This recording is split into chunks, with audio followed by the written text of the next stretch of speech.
Hi, everyone, and welcome to another episode of Hannah Talks About Things. So today, as you can tell, is a little different. I decided not to dress up or pretend to get dressed for work from the waist up for the purpose of a video. I just wanted to keep it really real. I know a lot of people are struggling right now with anxiety, with depression, with just untreated mental health, and with a lack of coping skills, because right now a lot of our survival mechanisms are popping up. A lot of our old wounds are getting activated, whether you know someone that's been directly affected by the coronavirus or you are just scrolling in this wormhole of social media. It can be a really difficult time to navigate. And so I just wanted to talk about really helpful ways to get grounded and centered if you're feeling out of control. Now, if you're not feeling out of control and you feel like all of this is just this blown up kind of conspiracy, okay, you don't have to watch this video or comment on it. But if you need some tools to help you ground down and feel a little more sane and a little more in control of the things that you can control, as in your person, this is the video for you. In case you're wondering what I'm wearing, this is a vintage sweatshirt. This is from my bat mitzvah. So there's that. And October 26, 2003, these are the cool little things that I gave out to all my friends when I was 13. So it says Hannah, established 1990, bat mitzvah, Rose, October 26, 2003. My stepmom made this. And then it says Hannah, 13 years. Anyway, so without further ado, ways to feel grounded, ways to feel calmer, things to do at home with limited resources if you are struggling with anxiety. First and foremost, and this is a tip that a lot of people are going to say, yeah, I hear you, but that's just not realistic. Limit social media time. Limit the amount of time that you're specifically scrolling. So I have kind of given myself permission to check social media platforms for notifications, just because in case I've gotten any messages or people have any questions.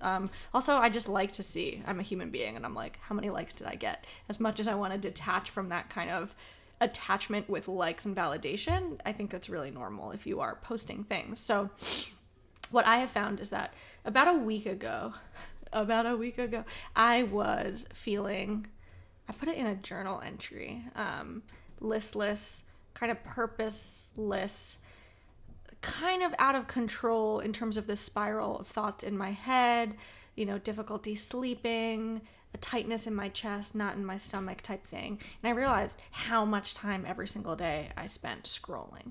And even though once in a while I'll get a meme that's kind of funny, overall what I was gaining from scrolling was a greater sense of impending doom, powerlessness, and anxiety. I was saying to my friend the other day who was really upset about her own situation regarding potentially losing her job and not having an income and, just a lot of other personal issues she has going on right now. And then she said, not to mention all of these people that are affected, all of these people. And I stopped her and I said, you will rarely hear me say this, but now is not the time to try to cultivate global empathy. Now is not the time.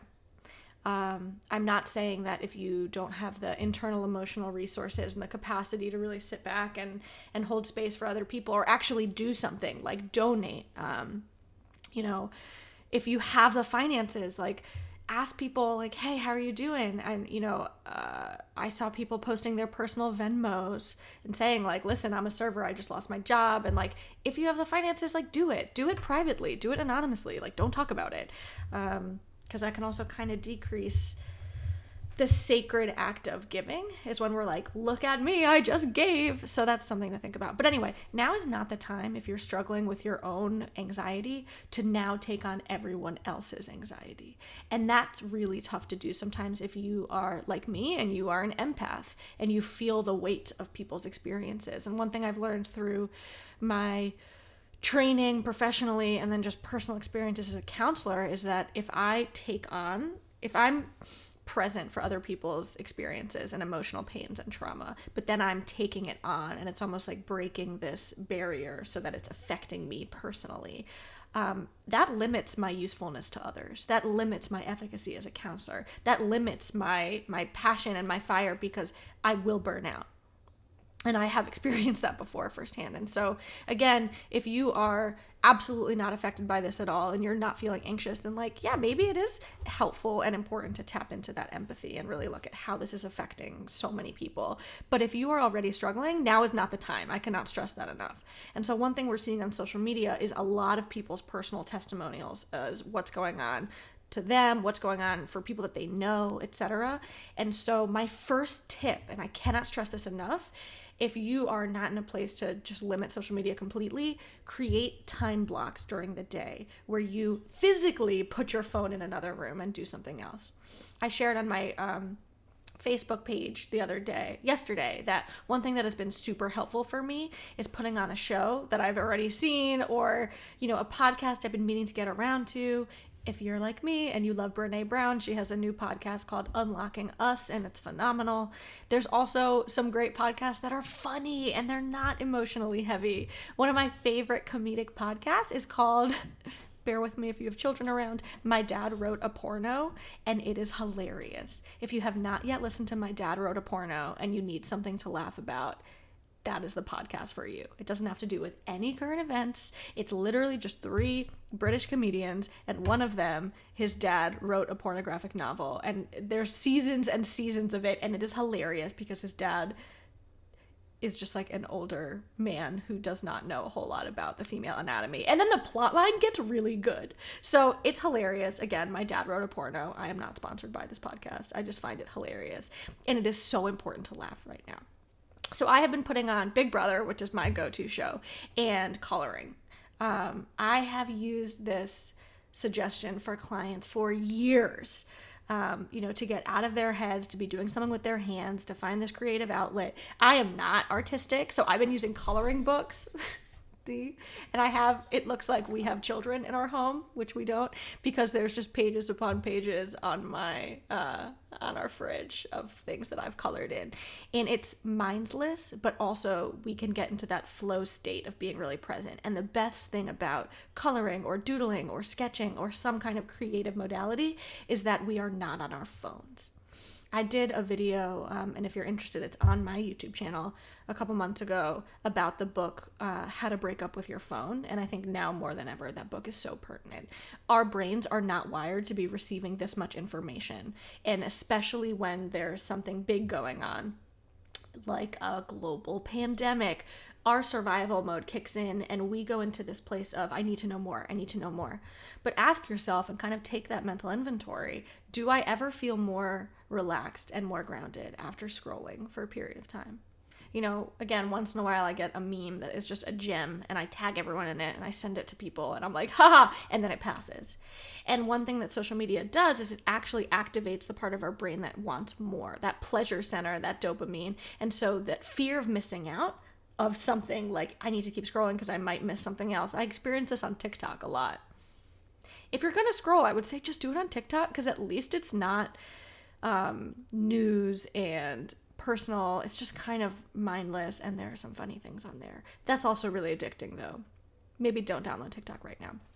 But in any case, suggestion 1, limit social media. I am telling you that across the board, one of the biggest predictors of increased anxiety during this time is amount spent on one's phone. I also feel like, well, what if I miss something? And what if something big is happening?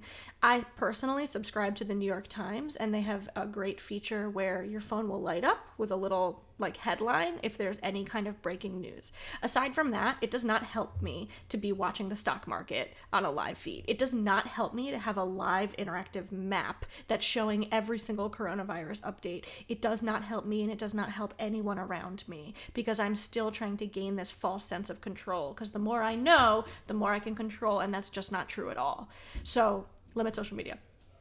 Find things that are grounding, right? So for me, coloring while watching Big Brother, coloring while listening to something is super helpful. Find those things that you have not gotten around to that you want to. And if you have headphones, which most of us do, while you're cleaning the house or doing another home project, put in your AirPods, put in your headphones and listen to that book you've wanted to get around to. I have crushed so many books on Audible, not since this self-quarantine, but just in life, because I find that listening is easier because my social media use and my phone use, I think, has really limited the parts of my brain that are able to stay focused while reading something, which is so horrible. But put on an audiobook. And I love to gravitate towards books that are really intense, whether that's memoirs about addiction or like murder mysteries. And I'll never forget one time someone saying to me, like, what about a nice beach read? And I'm like, what is that? Like, where it's just maybe a love story. And I'm like, oh, and someone dies? It's like, no, maybe it's just a story about friendship. And I'm like, who's the serial killer? And it's like, oh, okay, right now, gravitating towards intensity may feel good, but it's actually harming us. So again, if your favorite show is Breaking Bad, which I just finished all the seasons, it's not the most helpful to watch a very intense anxiety-producing show when you're already in an anxious place. Turn on The Office, rewatch that, right? Find things that are not intense. It's almost like, it's really counterintuitive, I think, to come up for air, especially during a time like this. But if we don't, our anxiety will get worse and worse. Now, of course, another great tip is finding mindfulness, aka meditation. I, like most human beings, I'm not great at just sitting down and clearing my mind because that is not realistic, especially right now. So I love guided meditation. And whether you use an app, for me, Calm is my absolute favorite app, or Headspace, or you just go to YouTube and type in guided meditation. I really like body scans where you're just bringing attention to different parts of your bodies. I've been trying to do a 10-minute meditation every single day, and it's so helpful.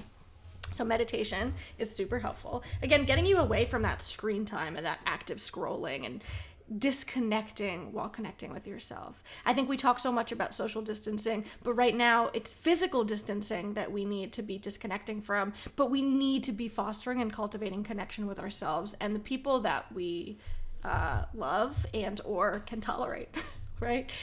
The other piece that I find incredibly helpful is, and this depends where you are, I think, but even just getting a breath of fresh air. I went on a short walk yesterday in Patterson Park where I live, and, there weren't people close to each other at all, and it was so nice to just feel the sun on my face and feel fresh air.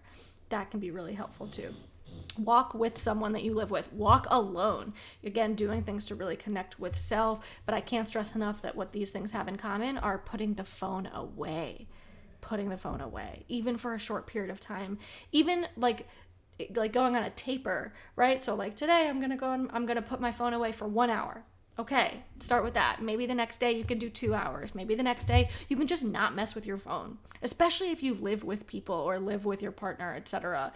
If you live alone, I understand that feeling of disconnection, but make a FaceTime date, make a Zoom date. That can be really helpful. That can also be really anxiety producing if everyone on the Zoom call or on FaceTime is stressed. So again, be mindful about who you are kind of inviting into your circle right now. If you are like me and you are kind of someone who's prone to taking a caretaking role or like a fixer role or like a let me listen to you role, now might be the time to set some boundaries. Now might be the time to say, I don't have the emotional space. I'm also going through it, and that's okay.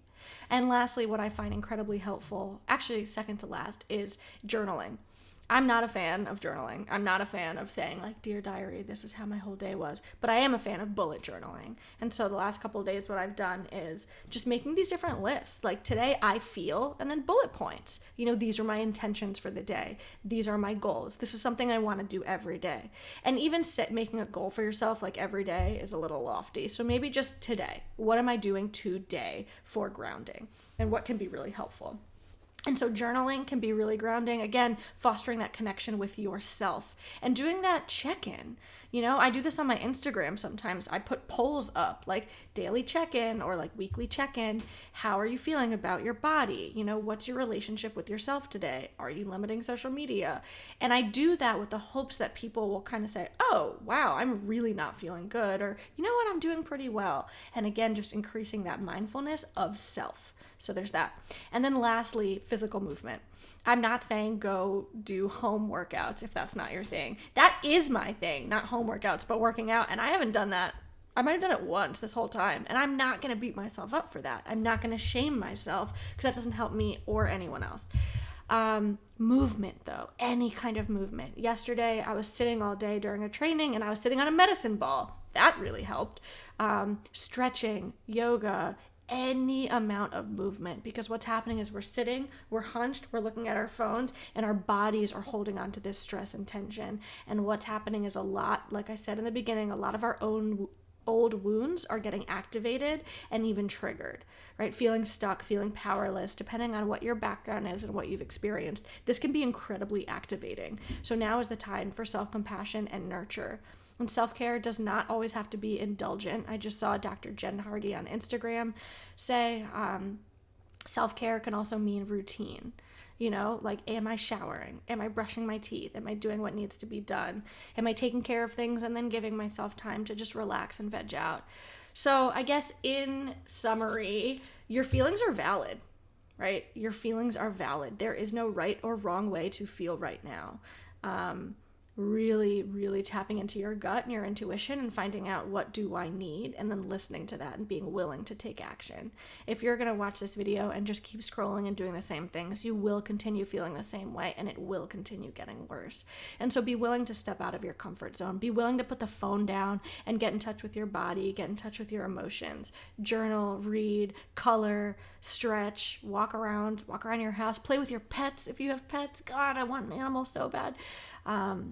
Yeah, those are all my suggestions so far in terms of grounding down and staying sane during this time. And again, I just can't stress enough, your feelings are valid. You are so not alone in this, but connecting via social media sometimes doesn't lead us to feel actually connected. It makes us feel more alone in our experiences. So, yeah, happy Wednesday. Is it Wednesday? Yes, happy Wednesday, and may you be well. Bye.